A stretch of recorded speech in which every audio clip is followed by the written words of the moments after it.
नमस्कार दोस्तों, ocean network में आपका स्वागत है। मैं हूं ओमकार चौधरी। संभल सहित कई स्थानों पर हमने देखा है, बाबा का कहर जब टूटता है इस तरह के अपराधियों पर, तो फिर वो अपने अंजाम तक भी पहुंचता है और एक बहुत बड़ा संदेश भी ऐसे तत्वों तक जरूर पहुंचता है जो भूल जाते हैं कि कानून भी कोई चीज है, व्यवस्था भी कोई चीज है। और ये भूल क्यों जाते हैं, ये भी तो जरा सोचने का विषय है। जब इस तरह की कारगुजारियों में, काले कारनामों में ये लोग संलिप्त होते हैं, तो मेरे विचार से यही सोच करके होते होंगे कि हमारा कौन क्या बिगाड़ने वाला है, या ऐसे समय ये लोग पे होते हैं जब इनके मन लगती सरकार और व्यवस्थाएं होती हैं। बलरामपुर का जो मामला सामने आया है, ये छांगुर बाबा जलालुद्दीन, ये तो बेहद चौंकाने वाला मामला है। किस तरीके से धर्मांतरण हो रहा था, किस तरह हिंदू लड़कियों की एक तरीके से बोली लग रही थी, उनके रेट तय कर दिए गए थे। ठाकुर की लड़की है तो कितने लाख रुपए, ब्राह्मण की है तो कितने लाख, वैश्य की है तो कितने लाख देने हैं। ये सारा कुछ एक ऐसा चौंकाने वाला और खौफनाक, मैं कहूंगा, सारे भेद ऐसे खुल रहे हैं जिससे पता चलता है कि जिस कुएं में देखो वहीं भांग पड़ी हुई है। देश के अलग अलग हिस्सों में, अलग अलग राज्यों में इस तरह के अतीत में भी कारनामे हुए हैं। अजमेर कांड भी हमारे और आपके संज्ञान में है, जब छात्राओं को ब्लैकमेल किया गया था और वहां पर एक पार्टी के नेता उसमें संलिप्त थे, और जो अजमेर दरगाह है उसके भी कुछ कारिंदे शामिल थे। ऐसे कारनामे कई और जगहों पर भी हुए हैं। ये जो बलरामपुर वाला है छांगुर बाबा का, इसके बारे में आज चर्चा करेंगे। और जैसा मैंने कहा था कि संभल में अगर बुलडोजर चले और वहां लोगों की अकल ठिकाने लाई गई, तो यहां भी एक दो नहीं, 9 बुलडोजर चले और उस महल को ध्वस्त कर दिया गया, जिसमें 40 से ज्यादा तो कमरे बताए जा रहे हैं। ये कौन है? जलालुद्दीन उर्फ छांगुर बाबा। और ये कारोबार कैसे परवान चढ़ता रहा और किस तरह ये हत्थे चढ़ा, और इसके संदेश और संकेत क्या हैं। दूसरे, आने वाले जो पंचायत के चुनाव हैं या विधानसभा के चुनाव हैं, क्या उन पर भी इसका कोई फर्क पड़ेगा? इन्हीं सब विषयों पर चर्चा करने के लिए मेरे साथ दो खास मेहमान, दो वरिष्ठ पत्रकार, धीरेन्द्र पुंडीर दिल्ली से और वीरेंद्र नाथ भट्ट लखनऊ से जुड़ रहे हैं। दोनों को जोड़कर के चर्चा को आगे बढ़ाते हैं। आप दोनों का बहुत स्वागत है। नमस्कार। धीरेन्द्र जी, सबसे पहले आपके पास ही आता हूं। पूरा मामला क्या है, जरा दर्शकों को समझाइए। दरअसल ये एक बलरामपुर में जो है उत्तरौला थाने का एक केस है, जिसमें एटीएस के पास एक कंप्लेन 2024 में आती है। उस कंप्लेन में जिक्र किया जाता है कि ये जो बाबा है, जो पीर बाबा के नाम से है, इसके पास काफी कन्वर्जन है, इसने एक बड़ा नेटवर्क तैयार किया हुआ, ये हिंदुओं के लड़कियों को और तमाम उनको कन्वर्ट करता है, उसके लिए इसको पैसा बाहर से मिलता है।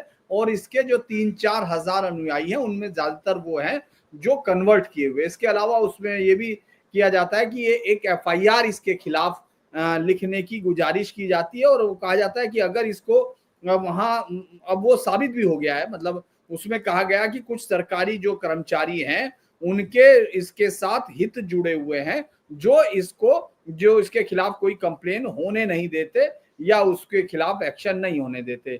इस पे जो है इन्वेस्टिगेशन होती है। इन्वेस्टिगेशन के बाद ये पता चलता है कि ये आरोप जो हैं सच्चे हैं। मतलब ये बहुत बड़ी बात है। एटीएस की एक इकाई जांच करती है और वो ये देखती है कि ये इनके खिलाफ पूरी तरह से ये आरोप सच पाए जाते हैं। उसमें जो नसरीन है, जो नीतू अभी जो अरेस्ट हुई है इसके साथ, वो हिंदू कन्वर्टेड है। नवीन उसका पति है, जिसको अब वो उसके साथ रहती है या नहीं रहती ये पता नहीं इनका किस तरह से। वो अभी इसके साथ पकड़ी गई, इसके साथ ही रह रही थी, एक ही कमरे में लोग रह रहे थे फरारी से 60 दिन तक, 70 दिन तक।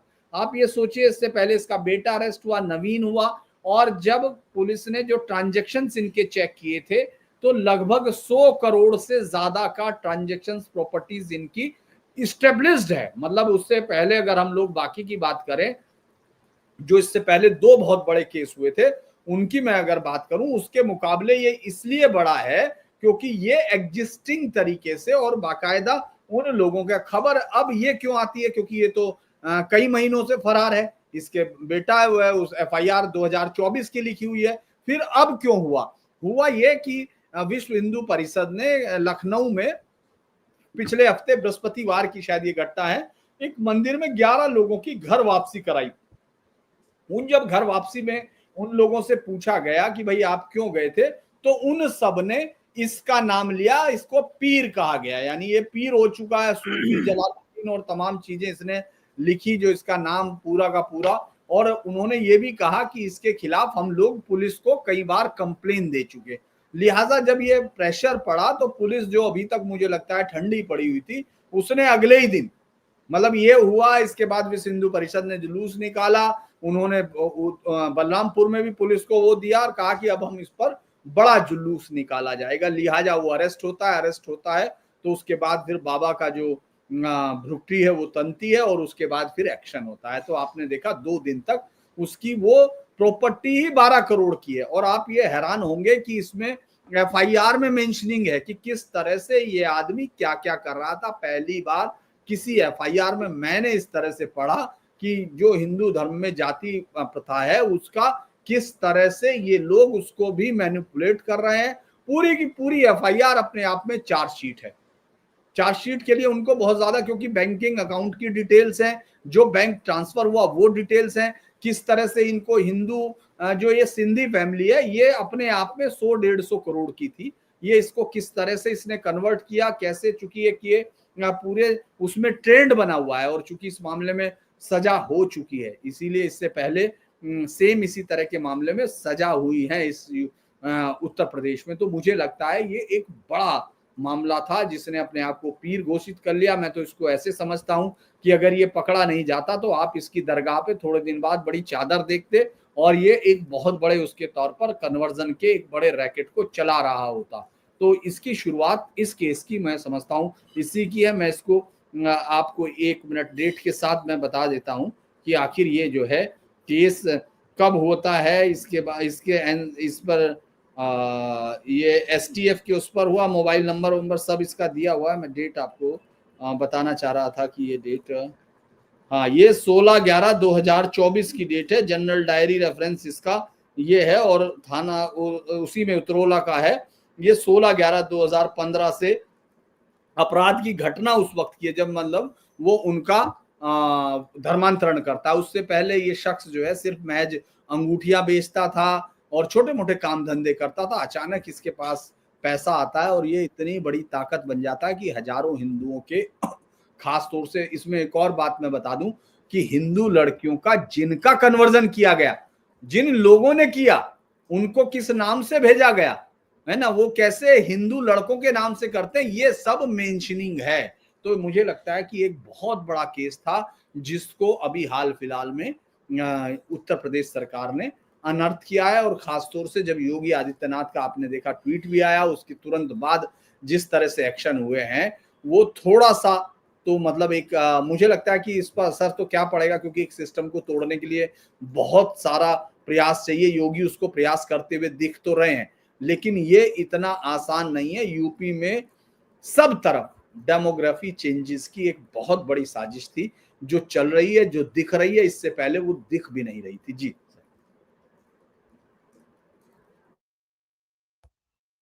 आपने बहुत अच्छे तरीके से इसका बैकग्राउंड भी समझाया है और जो खतरे हैं उनके बारे में भी बताया है, किस तरीके से ये रातों रात सैकड़ों करोड़ के मालिक बन गए। वीरेन जी, विदेशों से भी फंडिंग, लेन देन और इतना बड़ा महल खड़ा कर देना, और क्या प्रशासन आंखें मूंदे बैठा था? या जो हमारी वित्तीय लेन देन की देखरेख करने वाली एजेंसियां हैं या बैंक हैं, क्योंकि बैंकों को ये हिदायत है रिजर्व बैंक की कि 10 लाख या उससे ऊपर का अगर कोई ट्रांजैक्शन होता है तो उसकी जानकारी आपको देनी है। ये सब चीजें आखिर हो कैसे जाती हैं? ये हो नहीं जाती है, ये हो रही है पिछले 70 साल से। नरेंद्र मोदी सरकार के आने के बाद फॉरेन कंट्रीब्यूशन रेगुलेशन एक्ट में लगातार अमेंडमेंट हुआ है और हर साल करीब 20,000 करोड़ रुपया क्रिश्चियन मिशनरीज के लिए कन्वर्जन के लिए आ रहा था। इसका सबसे बड़ा केंद्र है नॉर्वे, जिसकी राजधानी है ओस्लो, वहां से आ रहा था और ये पैसा रोका गया है। इसको लेकर के जो है केंद्र सरकार के ऊपर तमाम यूरोपीय अमेरिकी सरकारों से ऊपर प्रेशर भी आया है कि यहाँ पे जो है मजहबी फ्रीडम कम हो रही है और यूएसए द्वारा हर साल ये दबाव बनाया जाता है भारत के ऊपर। US commission for international religious freedom, US commission जो है यूएससीआईआरएफ की रिपोर्ट आती है और उसमें लगातार हर साल ये कहा जा रहा है, आप देखिए नरेंद्र मोदी गवर्नमेंट के आने के बाद से 11 साल से कहा जा रहा है कि भारत में माइनॉरिटी सुरक्षित नहीं है, भारत में जो है रिलीजियस फ्रीडम नहीं है, ये चल रहा है। 1980 में तमिलनाडु में एक गांव है मीनाक्षीपुरम, वहां पे दलितों का इस्लाम में कन्वर्जन किया गया था। तब पहली बार भारतीय मीडिया में एक नया शब्द आया था, पेट्रो डॉलर, और वो पैसा कुवैत से आया था तमिलनाडु में। और और पिछले 45 सालों में लाखों लोग वहां पे क्रिश्चियनिटी में कन्वर्ट हो गए, इस्लाम में कन्वर्ट हो गए और अंग्रेजों ने जाति विभेद की जो जहरीली बेल को यहाँ बोया और आज ये विष बेल पूरे देश में छा चुकी है। और अगर धर्मपाल जी की एक पुस्तक है भारत का स्वधर्म, अगर पढ़ें 18 सेंचुरी के एंड तक भारत में एक मद्रास रेजिडेंसी में कलकत्ता प्रेसिडेंसी, मद्रास प्रेसिडेंसी और बम्बई प्रेसिडेंसी में जो ईस्ट इंडिया कंपनी के और ब्रिटिश सिविल सर्वेंट्स ने जो उस समय के वहां के वायसराय और गवर्नर्स ने जो स्टडी की है, उसमें उस समय भारत में लिटरेसी रेट 96% था और जिनको आज दलित और आदिवासी और बैकवर्ड कहा जाता है, उनकी संख्या 80% से ऊपर थी। और कहीं पर भी द्विज जिनको कहा जाता है ब्राह्मणों की संख्या 13% से भी किसी स्कूल में नहीं थी। साक्षरता का लेवल यहाँ 96% था। अंग्रेजों ने ब्राह्मणों को सरकारी नौकरी का चूरन चटाया और उनको सरकारी नौकरियों में भर दिया और उसके बाद उनको धर्म कर्म सामाजिक कार्यों से विमुख कर दिया। गुरुकुल की व्यवस्था ध्वस्त हो गई और उसके बाद इसी को अंग्रेजों ने ब्राह्मणों के खिलाफ एक हथियार बनाया कि देखो ब्राह्मणों ने कब्जा कर लिया है। और गैर ब्राह्मणवाद, एंटी ब्राह्मणिज्म का जो विचार है, ये जो जहिला विचार है, इसका भी पौधा अंग्रेजों ने 200 साल पहले रोपा था और आज ये वट वृक्ष बन चुका है। इसी का दुष्परिणाम ये है। और प्लस आजादी के बाद जो हमको गंगो जमन तहजीब, हिंदू मुस्लिम एकता, हिंदू मुस्लिम सिख ईसाई आपस में भाई भाई, ये जो मनोहर कहानियां टाइप इतिहास जो हमको पढ़ाया गया है, तो हमारा जो सांस्कृतिक बोध था, जो हमारा इतिहास बोध था, जो हमारा स्वयं बोध था और जो हमारा अपना सभ्यता से जो भी हमारा संपर्क था, जो लिंक था, उसको पूर्णतया काट दिया गया और हमको जो है एक, अगर ये कहे कि एक सिम कार्ड विहीन मोबाइल फोन बना दिया गया। उसका परिणाम ये है कि ये मौलानाओं के किसी फ्रॉड में इस समय में कोई भी हिंदू बड़े आसानी से फंस जाता है। योगी जी के राज में पहली बार अमरोहा में, संभल में, मुरादाबाद में, बहराइच में, बाराबंकी में, फैजाबाद में, अयोध्या में नेजा मेला पे प्रतिबंध रोका गया। अभी सरकार ने केवल तात्कालिक कारणों का हवाला दिया है, उसको स्थायी रूप से बैन नहीं किया है। नेजा माने भाला, यानी इस्लाम का भाला काफिर के सीने पर, तो इस्लाम की काफिर के ऊपर विजय का उत्सव इस देश में 500-800 साल से मनाया जा रहा है। सैयद सलार गाजी, गाजी का मतलब ही होता है जो काफिरों की हत्या करे। तो ये जो जो ये बैकग्राउंड मैंने आपको बताया, इसके चलते अब लोगों को लगता है कि योगी जी 8 साल से क्या कर रहे थे। अरे पूरा इकोसिस्टम, पूरा सिस्टम, पूरी जुडिशरी उनके साथ है, पूरा मीडिया उनके साथ है, बीजेपी के अलावा हर पॉलिटिकल पार्टी उनके पीछे खड़ी है।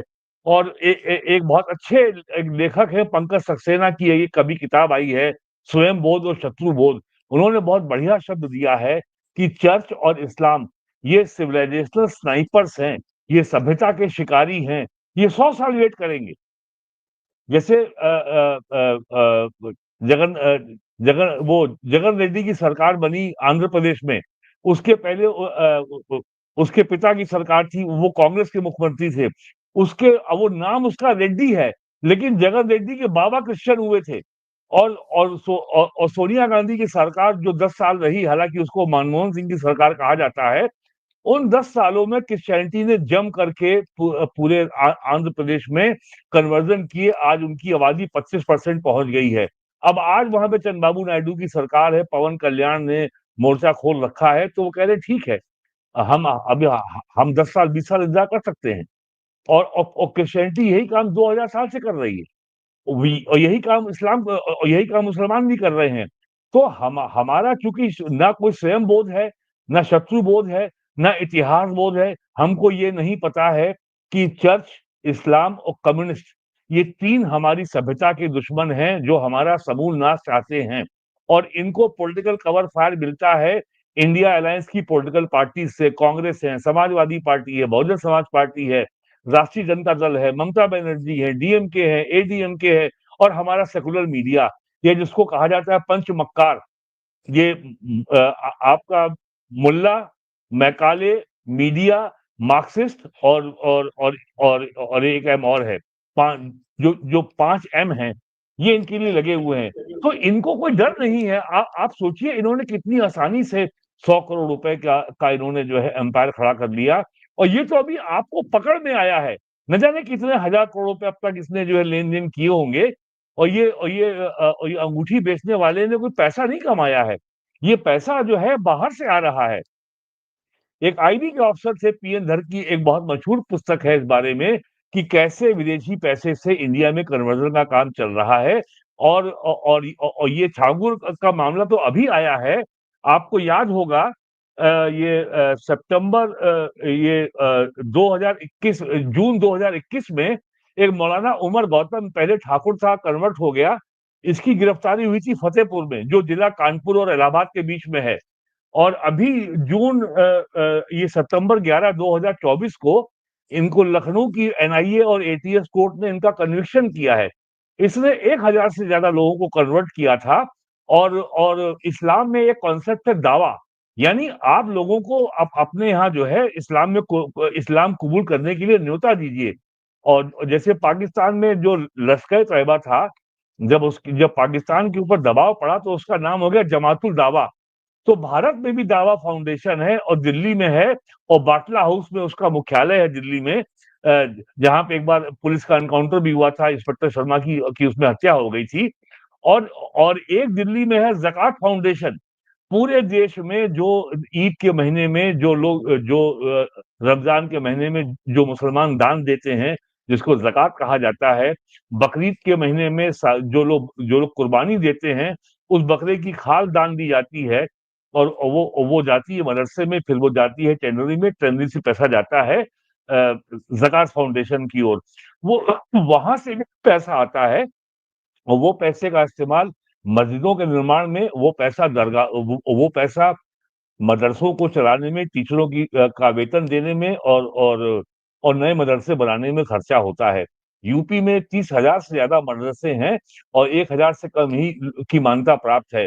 तो जो इनका इकोसिस्टम है सेकुलरिज्म के नाम पर इतना मजबूत है, और जो मनोहर कानिया वाला इतिहास जो हमको पढ़ाया गया है पिछले 75 सालों में, और सारी सेकुलर जो यहाँ की पॉलिटिकल पार्टीज हैं, वो इस्लामी कट्टरवाद को, इस्लामिक रेडिकलिज्म को डंके की चोट पर कवर फायर देती हैं, पूरा अंग्रेजी मीडिया कवर फायर देता है, इनके खिलाफ बोलने की कोई हिम्मत नहीं करता और उल्टे बीजेपी या आरएसएस या हमारे ऊपर ये आरोप लगता है कि हम नफरत फैला रहे हैं, हम इन पे सवाल उठाएं तो नफरत हो गया। इनके मनोहर कहानियां टाइप इतिहास पे यदि हम सवाल उठाएं तो ये नफरत फैलाना हो गया। एक बहुत मशहूर लेखक थे वीएस नाइपॉल, जिनकी किताब है इंडिया के बारे में, द वुंडेड सिविलाइजेशन, एक घायल सभ्यता। तो उनको एक बहुत बड़े फिल्मी डायरेक्टर प्रोड्यूसर थे कर्नाटक के, गिरीश कर्नाड, बहुत लोग जानते होंगे। उन्होंने वीएस नायपाल को बेंगलोर में मंच से अपमानित किया था और बुरी तरह उनको खरी खोटी सुनाई थी, कहा था ये गंदा आदमी, ये कौन हो। और वो बड़े कठोर मार्क्सवादी थे गिरीश कर्नाड। तो वो बहुत जो है दुखी हुए थे वीएस नायपाल कि उन्होंने भारत आके गलती की है। ये इकोसिस्टम आज भी जारी है।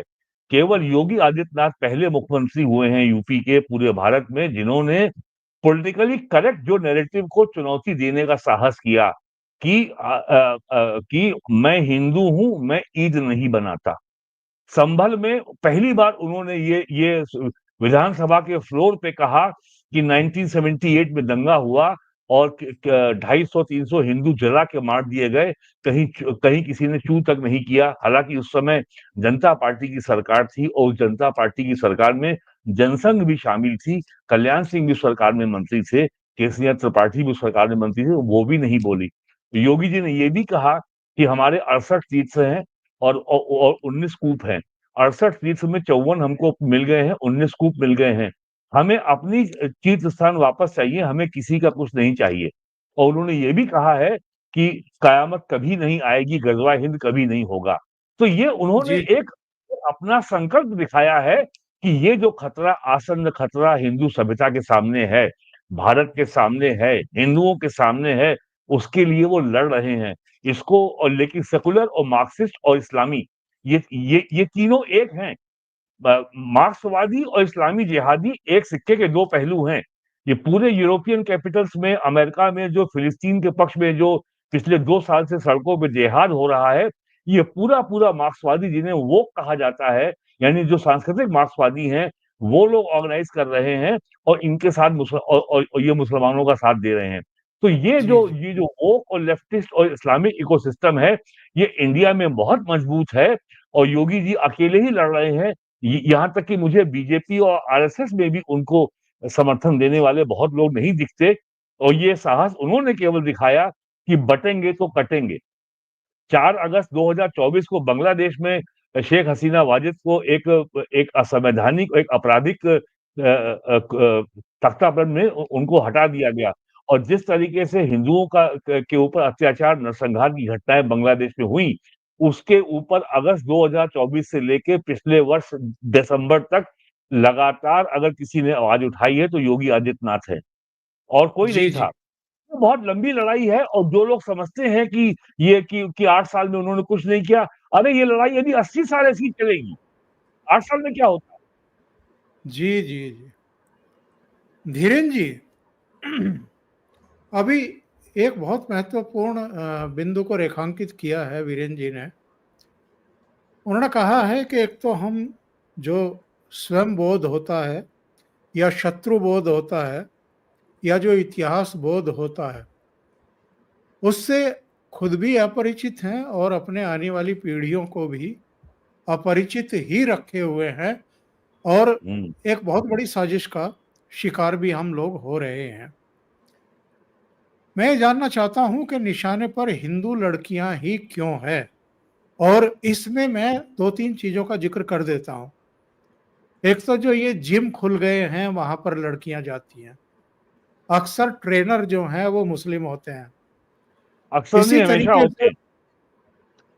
इसी तरीके से जो खास तौर से मुस्लिम्स के कंपनियां हैं, ऑफिसेज हैं, वहां पर सारे पुरुष आपको मुस्लिम मिलेंगे, जो कर्मचारी लड़कियां होती हैं वो हिंदू मिलेंगी आपको। इसी तरीके से जो डांस स्कूल हैं या दूसरी जगह हैं, वहां भी बड़ा आसानी से इन लोगों को लव जिहाद में पहले फंसाया जाता है, इसके बाद उनको एक गलत रास्ते पर डाला जाता है, उनके साथ शारीरिक संबंध बनाए जाते हैं, उनकी वीडियो या फोटोग्राफ बनाई जाती है, उनको ब्लैकमेलिंग करना शुरू करते हैं, फिर धर्मांतरण के लिए उनको प्रेशराइज करते हैं। सवाल ये खड़ा होता है कि जब इतना बड़ा खतरा हमारी एक पूरी सभ्यता संस्कृति पर, हमारे सिर पर मंडरा रहा है, तो माँ बाप प्राइवेसी के नाम पर, आजादी के नाम पर बच्चों पर वैसी दृष्टि क्यों नहीं रख पा रहे हैं, या इन खतरों को भांपते हुए, जानते हुए भी नींद में, गहरी नींद में क्यों सोए हुए हैं? देखिए, ये बहुत बड़ी मतलब सवाल बहुत लंबे फलक पर है। अगर हम देखें कि आपको ये देखना पड़ेगा कि जो प्रोजेक्ट पाकिस्तान है वो क्या है? चूँकि ये आज 1236 में, 1230 में एक बहुत ही बड़ा सवाल हुआ जब वहाँ से वो लोग आए, इस्लामिक लोगों ने आके हिंदुस्तान पे कब्ज़ा जमाया, और शहाबुद्दीन जिसको कहा जाता है, उसने उसके सामने वो जाके ये बातचीत शुरू हुई कि आखिर जो मुस्लिम लोग थे उन्होंने ये कहा, जो मौलाना थे, चूँकि सब बाहर से आए थे, स्लेव डायनेस्टी की शुरुआत थी। उन्होंने कहा कि ये जो बादशाह सलामत, अब इन हिंदुओं का क्या किया जाए? तो उसने कहा कि आप इसमें क्या कहते हैं? तो वो कहते हैं कि जो फुक़हा है, 4 सुन्नी इस्लाम की उन्होंने बात की। उन्होंने कहा हम्बली, मालिकी, शाफ़ई और हनफी। इन सबको अगर हम गौर करते हैं तो इनके लिए कोई भी किताब नाजिल नहीं हुई। मुस्तफ़ा अलैहिस्सलाम के सबसे बड़े शत्रु हिंदू हैं, क्योंकि इनके लिए ना कोई नबी आया है और ना उनको कोई किताब नाजिल हुई। मैं जो ये बता रहा हूँ, ये कोई कहानी नहीं सुना रहा हूँ, ये बाकायदा सैयद अतर अब्बास रिजवी की हिस्ट्री में है, और इसको एलियट एंड डाउसन में पढ़ सकते हैं, एज हिस्ट्री वो जो है, in on history, in on his writers, माफ कीजिएगा मैं उसका किताब का नाम बोल रहा हूँ, Indian history as it told by its own historian, ये एलियट एंड डाउसन ने इसको ट्रांसलेट किया।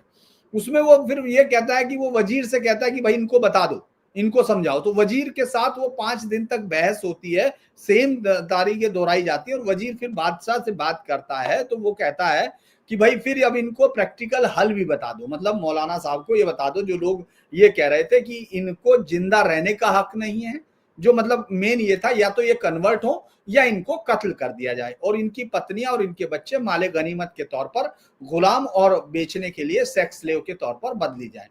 अब इस पर वो कहता है कि बादशाह सलामत ये कह तो सही रहे, इनके कहने में कोई गलती नहीं है, इस्लामिक फिक़ह तो यही कहता है कि इनको कत्ल कर दिया जाना चाहिए या ये कन्वर्ट हो, लेकिन हम अभी ऐसा कर नहीं सकते हैं, क्योंकि हम अभी आटे में नमक के बराबर है। कहीं अगर इन लोगों को ये लग गया कि हम धार्मिक तौर पर ये कर रहे हैं और वो इकट्ठा हो गए, तो हम बड़ी मुश्किल में पड़ जाएंगे।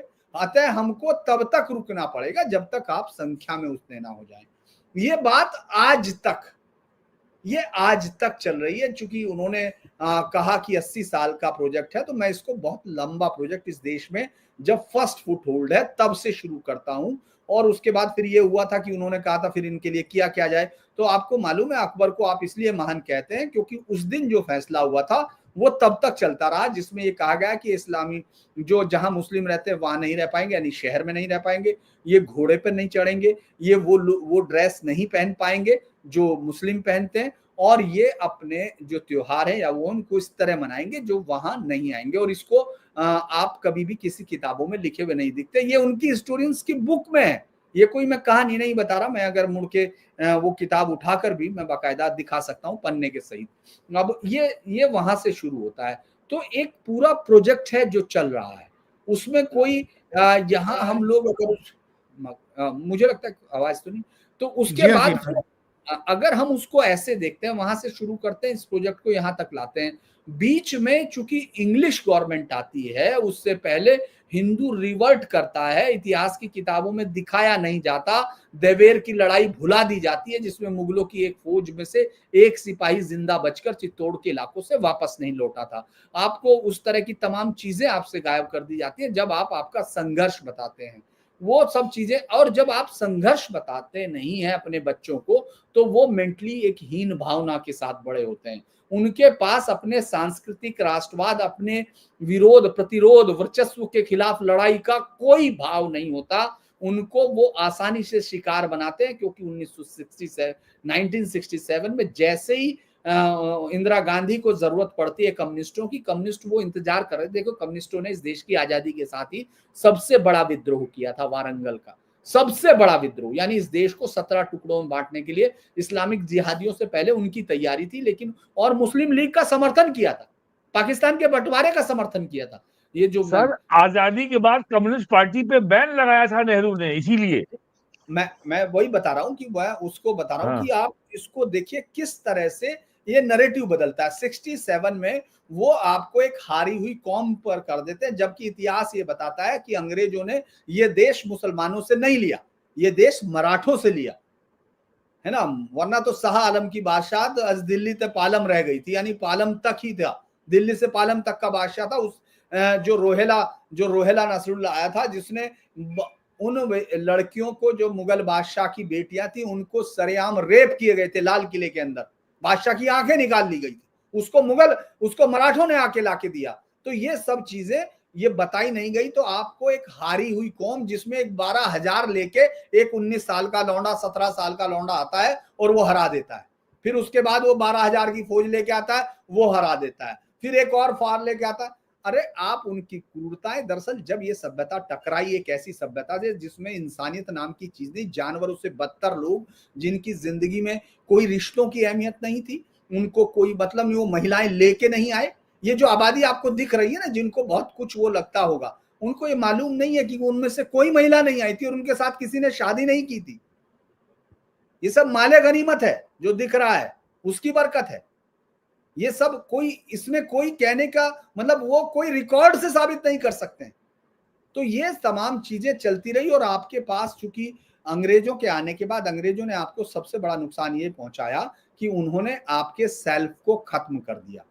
आप गुलामी के इतने लंबे समय से ऊब चुके थे, थक गए थे लड़ते लड़ते, लेकिन आप हारे नहीं थे, क्योंकि आपके पास स्वयं बोध था। आप पूरे मुगल काल, पूरे इस्लामिक रूल्स के खिलाफ लगातार लड़ते रहे। लेकिन जैसे ही अंग्रेजों ने आपको आर्यन रेस थ्योरी दी, तमाम थ्योरीज दी, और आप जो है तुरंत फरिश्ता की बीन बजी, मैले कपड़े चल दिए साफ होने के लिए, उस तरह से आप आए। 1857 के वॉर के बाद इस्लाम जब वापस उनके खिलाफ हुआ, तो उन्होंने इस्लाम को साधा, इसीलिए पाकिस्तान बना।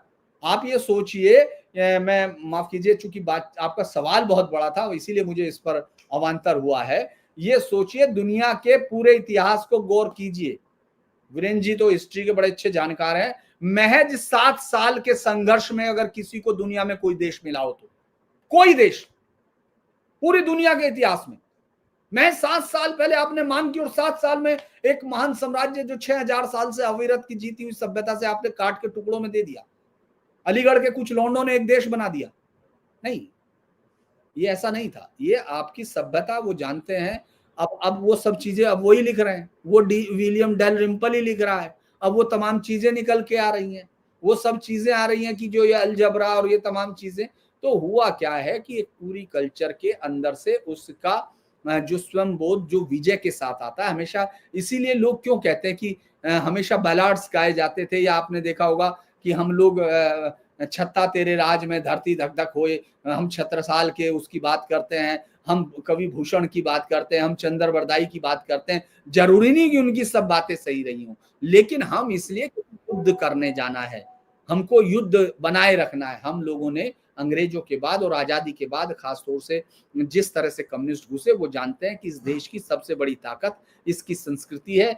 इसकी नहीं, दुनिया में किसी भी देश की। एक जो बहुत बड़े राइटर हुए हैं, नगुगी वा थियोंगो, अभी उनका निधन हुआ है मुश्किल से पिछले 1 महीना पहले, केन्या के राइटर हैं। और सबसे बड़ी बात है कि वो कम्युनिस्ट आइडियोलॉग हैं। वो ये कहते हैं कि पूरी दुनिया में आज तक एक भी उदाहरण ऐसा नहीं मिलता कि जब आप विदेशी वर्चस्व का प्रतिरोध करते हैं, उसका बीज संस्कृति में निहित होता है। यानी खुद कम्युनिस्ट ये कह रहा है, लेकिन इस देश में कम्युनिस्टों ने कहा कि जब तक इस देश की संस्कृति को नष्ट न कर दिया जाए, तब तक ये आप विवाह नाम की संस्था तोड़ रहे हैं।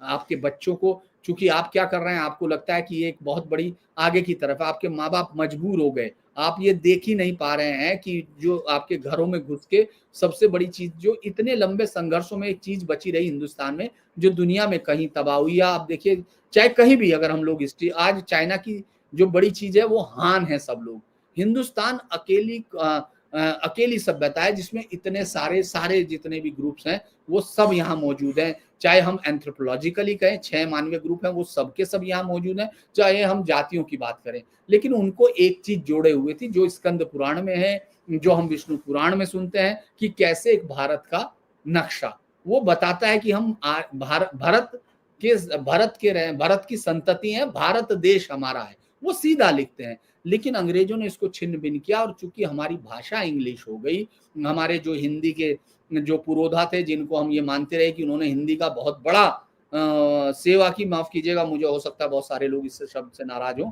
लेकिन उन्होंने जानबूझ के हिंदी के लिए ताबूत में कील ठोकी। उस वक्त वो ये अगर ये तय कर सकते थे कि ठीक है हिंदी की जरूरत नहीं है, मत बनाइए हिंदी, आप तमिल पे तय कर लीजिए, लेकिन इस अंग्रेजी को हिंद महासागर में इसको आप हिंद महासागर में डालिए, हमको जरूरत नहीं है।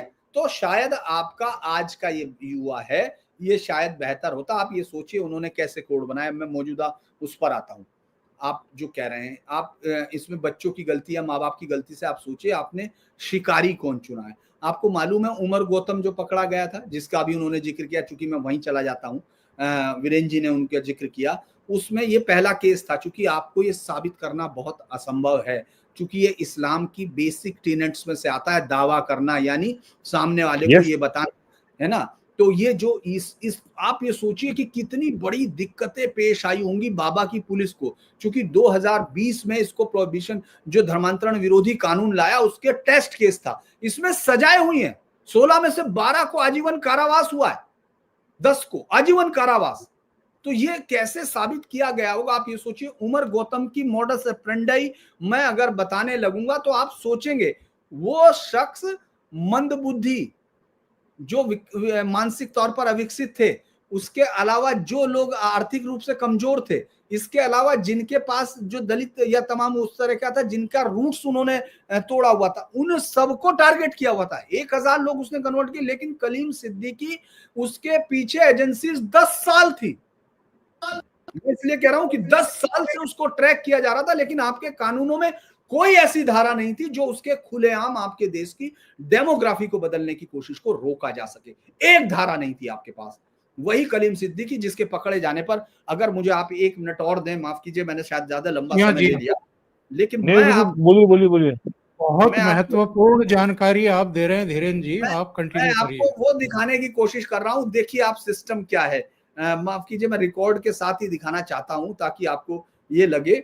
अब मैं आपको पढ़ रहा हूं, आप 2 मिनट मुझे दे दीजिए, मैं 2 मिनट में आपको ये सब चीजें बताता हूं कि इन सब ने क्या क्या किया है, इन्होंने देश के साथ क्या किया है। उमर गौतम श्याम प्रताप सिंह सन ऑफ उर्फ श्याम प्रताप सिंह है, इसका बेटा भी पकड़ा गया था। ये 1984 में, आप पढ़ते कहाँ था ये आदमी, पंतनगर यूनिवर्सिटी से बीएससी एग्रीकल्चर एमएससी किया।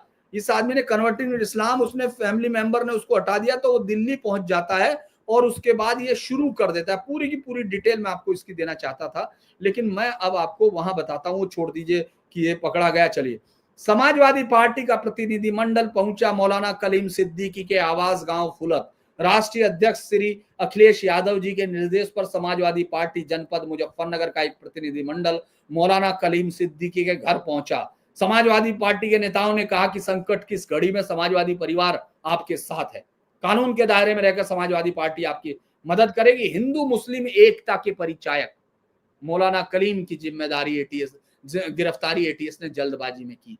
सुन लिया आपने, इसमें जिनके साइन है उनमें प्रमोद त्यागी अध्यक्ष है, महानगर अध्यक्ष है, इसको सजा हुई आजीवन कारावास की। ये शख्स हिंदू मुस्लिम एकता का प्रतीक, क्योंकि हिंदू मुस्लिम एकता क्या है, जो भाईचारा में भाई वो है, चारा है आप है, कंटिन्यू है। और क्या पे आ जाते हैं छांगुर पे। मैं इसमें मैं आपको 20 नेताओं के उदाहरण दे सकता हूं जो उसके घर पहुंचे। एसआईओ जो पीस मौलाना कलीम सिद्दीकी के पकड़े जाने पर इस देश में 1 लाख लोगों का कन्वर्जन किया है उसने, 1 लाख लोगों का, ये उसकी साइट पर लिखा जाता था। ये आप सोच के देखिए कि इस देश के साथ क्या हो रहा था अगर ये चेंज, क्योंकि योगी आदित्यनाथ सिर्फ नेता नहीं है। मैं बार बार ये कहता हूं कि योगी आदित्यनाथ अगर क्योंकि कल्याण सिंह इसी में नेता हो गए, अपने आप को उससे बड़ा हिंदू नहीं मानता कोई कि साहब वो है। उसके बाद राजनाथ सिंह, जो हर समय कड़ी निंदा नाथ सिंह जिसको दिल्ली में कहा जाने लगा, उस आदमी को देखिए। उनको ये समझ में नहीं आ रहा कि 1980 के दंगों की रिपोर्ट, विष्णु सक्सेना आयोग की रिपोर्ट जो है आप पब्लिक नहीं कर पा रहे हो। उसमें मुस्लिम लीग का डॉक्टर शमीम सीधे तौर पर हत्यारा दंगा कराता है जिसमें सैकड़ों लोग मरते हैं। मुरादाबाद मुरादाबाद वाला। नहीं, योगी जी की सरकार में रिपोर्ट टेबल हुई है असेंबली में पिछले साल। मैं यही बता रहा हूं कि आपको ये समझने की जरूरत है तमाम दर्शकों को कि योगी का क्या योगदान है। योगी सिर्फ राजनीति नहीं कर रहा है, योगी सिर्फ अखिलेश यादव के साथ एक पॉलिटिकल लड़ाई में नहीं है। योगी सदियों से चले आ रहा है, एक प्रोजेक्ट के खिलाफ खड़ा हुआ है सीना तान के। वो कह रहा है कि मुझे ये चाहिए, क्योंकि पहला ऑर्डर देखिए, मैं कह रहा हूं जिस दिन योगी सत्ता में आते हैं 2017 में, वो पहला करते हैं कि एंटी रोमियो स्क्वाड, याद कीजिए आप, क्योंकि वो जानता है कि लड़कियों को सीधे तौर पे निशाना इसलिए बनाया जाता है कि उनको, हिंदुओं में ये बहुत बड़ी कल्चर है कि स्कैन करके आप अपने घर जाने देते थे। अब तक आपके घर में वही जा पाता था जिसको आप स्कैन करते थे। दोस्त के लिए वो बहन बहन है, वहां वो कोई रिश्ता नहीं हो सकता किसी भी तरह का, क्योंकि हिंदी फिल्मों में एक गांव की लड़का लड़की शादी कर रहे हैं, उससे वर्जनाएं टूटी हैं। वरना इससे पहले आपके यहाँ कोई भी बच्चा आता था, उसकी बहन उसके दोस्त की बहन, आपकी बहन मतलब, और आपके दोस्त की बहन एक है, उसमें कोई डिफरेंस नहीं। लेकिन जब आप उनको स्कैन करके, तो वो बच्चियां जब बाहर आती हैं तो वो, आप समझ रहे हैं, वो हिंदी फिल्में देख के आई हैं। और वो फिल्में क्या है, एक तेरे बिन नाम की फिल्म आई, मैं देखने के बाद ये सोचता रहा ये फिल्म कहना क्या चाह रही है। एक पति जो फियांसे अपनी पत्नी को, जिसके साथ उसका रिश्ता हो गया है, वो बहुत शरीफ है, उसको प्यार करता है, उसको पढ़ा रहा है, स्कूल छोड़ने जा रहा, और एक गुंडा हीरो जो उसको मारता है, मजाक करता है, वो उसके साथ हीरो हो गया, वो उसके साथ चली गई। तो क्या पागलपन की बात है।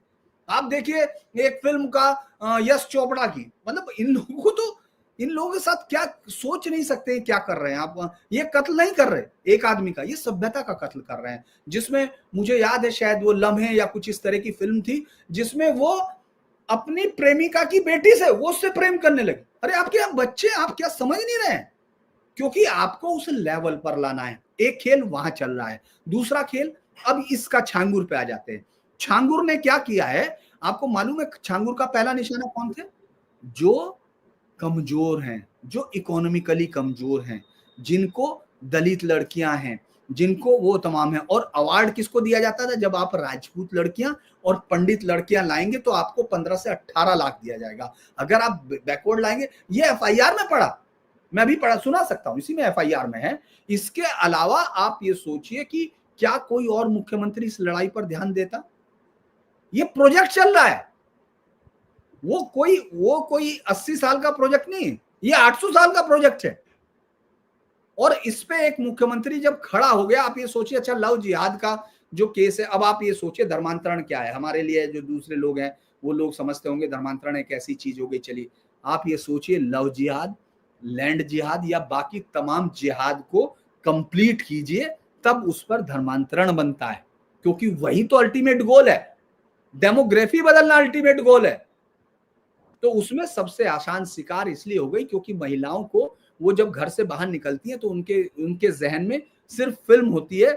आप ये सोचिए, मैं देखता था जो लड़के हैं, अच्छा आप बाकी सब में तो आप टोपी भी लगाएंगे, कुछ झगड़ा हो जाएगा, आपकी उस पर रंग नहीं लगना चाहिए क्योंकि आप होली पे पहन के जाएंगे। आपको तमाम चीजें हैं कि आपकी मस्जिद पर भी अजान के बीच में कुछ नहीं आना चाहिए। ये सब पे दंगा हो सकता है।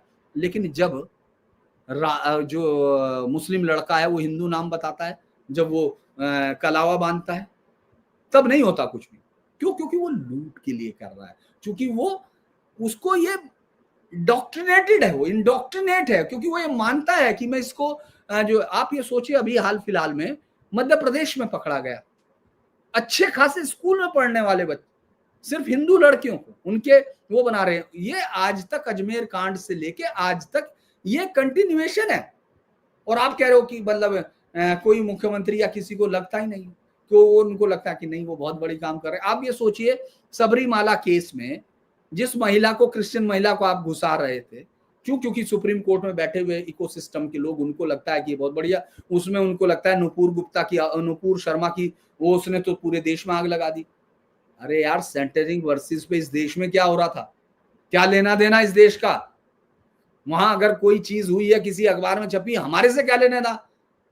फिलिस्तीन के झंडे आप यहां मुहर्रम के उस पे ला रहे हो, कोई सवाल आपसे पूछ नहीं रहा है। ये तो दरअसल एक बड़ा सिस्टम है, और महिलाएं, और उनको इसलिए क्योंकि जब वो बाहर निकलती हैं तो उनके ज्ञान का सोर्स, उनके सबका या तो मोबाइल है, या हिंदी फिल्म है, या फिर वो हिंदी फिल्म के हीरो की तरह वो सड़क पे खड़ा हुआ लौंडा जो साला सर टीवी सीरियल भी तो है। हाँ, वो जो पंचर जोड़ रहा है, जो वो कर रहा है, वो खड़ा, ऐसे सैकड़ों केस आपको मिलेंगे। अच्छा, सबसे, हाँ मैं भूल गया था, अकेली लड़की, क्योंकि वो पूरे प्रॉपर्टी को सीज करना है।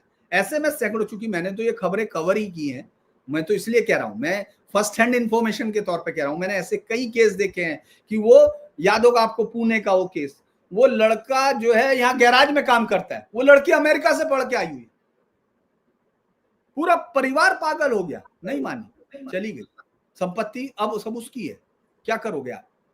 तो ये दरअसल एक टारगेटेड है, वो अपना शिकार चूज कर रहे हैं, और इस देश में वो इस समय प्लेग्राउंड है। ये पूरी दुनिया में देखने की जरूरत है कि हिंदुस्तान क्रिश्चियन मिशनरी और इस्लाम की उसका वॉर का एक प्लेग्राउंड है, जिसमें हिंदू इज नोवेयर, हिंदू सिर्फ शिकार है, क्योंकि उसके पास अब अपनी संस्कृति से जुड़ना पिछड़ापन माना जाता है। अब ये सरकार के, मतलब खासतौर से मुझे लगता है कि योगी आदित्यनाथ और हेमंता बिस्व शर्मा जैसे लोग हैं जो इस चीज पर सीधे टकराने का हौसला, जिनके पास कोई अपोलोजिस्टिक नहीं है, जो ये नहीं कहते कि हमको कंप्यूटर और कुरान एक साथ देना है, जो ये नहीं कहते कि इनका डीएनए एक है, जो समस्या की जड़ तक जाना चाहते हैं।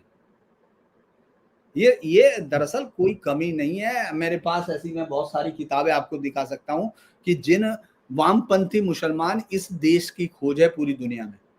यानी जो वामपंथी होगा फिर वो मुसलमान कैसे होगा भाई? लेकिन वामपंथी मुसलमान इस देश ने दुनिया को दिया। सबसे बड़ा जिहादी तो जो है वो कम्युनिस्ट ही होता है। हाँ, नहीं, वो मुसलमान भी है, वो जब तक हाँ दिखता है बिल्कुल। करता है, लेकिन अचानक वो सामने आ जाता है। मतलब आप ये सोचिए कि वो जिन लाहौरनी व्याख्यात दनमाइनी टाइप, ये अस्कर वजार टाइप लोगों, ये किताब लिख रहे हैं कि एक दिन अचानक सुबह उठे और इस देश में मुसलमान नहीं रहे तो पूरा देश परेशान हो गया, और अचानक उसमें वो अपने साथ ले गया। क्या ले गया? कि साहब ताजमहल ले गया, फला ले गया, वो ले गया। अरे भाई यार, लेके आए थे क्या भाई? पूरे, अगर मैं कह रहा इतिहास को इस तरह पढ़ाया गया, उन्होंने बता दिया। लेकिन मैं आपको बता दूं कि अगर आप किताबों को जरा सा भी देखते हैं ओंकार सर, तो यहाँ वो जिन पुरुषों को जिंदा रखा जाता था, देखिए यहाँ से इतने सालों तक, सैकड़ों साल तक यहाँ की बच्चियां, यहाँ की औरतें खुरासान, ईरान, अफगानिस्तान, इनकी मंडियों में बिकती रही। हाल तक गजनी में लिखा हुआ था एक इमारत मीनार पर कि दुख्तरान हिंदुस्तान 2 दिनार 2 दिनार, 2 दिनार, यस। हिंदुस्तान की बेटी 2 दिनार में बिकी। तो वो तो आपके इतिहास में है नहीं, तो आप कैसे संबोध करेंगे? क्योंकि संघर्ष के समय, जब उसके समय, दास्ता के समय, आपका संघर्ष आपकी आने वाली कौम को मजबूत करता है, उन बच्चों के अंदर एक हौसला देता है। जब आप उसको कायरों की बच्चे बता देंगे तो वो शर्म से बाहर नहीं निकलना चाहते। वो, उनको एक ऐसा धर्म, यानी आप सोचिए कॉम्बैट आज तक इस देश में युद्धों में, मतलब मैं मारवाड़ की बात कर रहा हूँ, मैं राजपूताना की बात कर रहा हूँ, सीधे वार में कभी भी वो लड़ने की कोशिश नहीं कर पाए मुस्लिम, क्योंकि सीधे वार में वहां हार मिलनी है, सीधे तौर पर धोखा, वो तमाम चीजें, और आपने उसको जीत बता दिया। आपकी किताबों में लिखा गया, आपने पढ़ा होगा, मैंने तो पढ़ा था, आपने पढ़ा होगा, जो 6ठी 7वीं के इतिहास की किताब में लिखा हुआ था, बाबर जो है मध्य एशिया के 2 महान राजवंशों का खून उसमें शामिल था, एक चंगेज खां, दूसरा तैमूर वाला। अरे कोई पूछे कि हत्यारों का खून शामिल था, जो इंसानी खोपड़ियों का वो बनाते थे, जो मीनार बनाते थे जिन खोपड़ियों का, उनका खून उसके अंदर शामिल था। वो गंदा खून था कि अच्छा खून था? और कंक्लूडिंग रिमार्क्स भट्ट साहब, फिर शो को खत्म करेंगे। सर, सबसे जो पॉपुलर फ्रंट ऑफ इंडिया जो केरल में पल बढ़ रही है, पीएफआई, 2047 तक भारत को इस्लामिक राष्ट्र बनाना है। उसका ये लक्ष्य बहुत ही ठोस बुनियाद पे आधारित है, ये हवा में नहीं है। अब ये देखना है कि 2047 तक जो मोदी जी का अमृत काल है और भारत को बनाना है विकसित राष्ट्र, वो पूरा होता है, या 2047 में भारत इस्लामिक राष्ट्र बनेगा, ये लक्ष्य पूरा होता है। अब ये इन दो लक्ष्यों के बीच में बड़ा कठोर और बहुत ही इंटेंस कंपटीशन है, प्रतिद्वंदता है। अब देखते हैं क्या होता है, लेकिन ये कंपटीशन जारी रहेगा, ये थमने वाला नहीं। बहुत बहुत धन्यवाद वीरेन जी और धीरेन जी, आप दोनों जुड़े, एक महत्वपूर्ण मुद्दे पर चर्चा की और कुछ अहम जानकारियां और कुछ खतरे और उसकी पृष्ठभूमि भी, वो सब खास तौर से आज धीरेन जी ने बहुत तथ्यों के साथ दर्शकों के और हमारे सामने रखी है। आप दोनों का बहुत धन्यवाद। Thank you so much. नमस्कार। नमस्कार।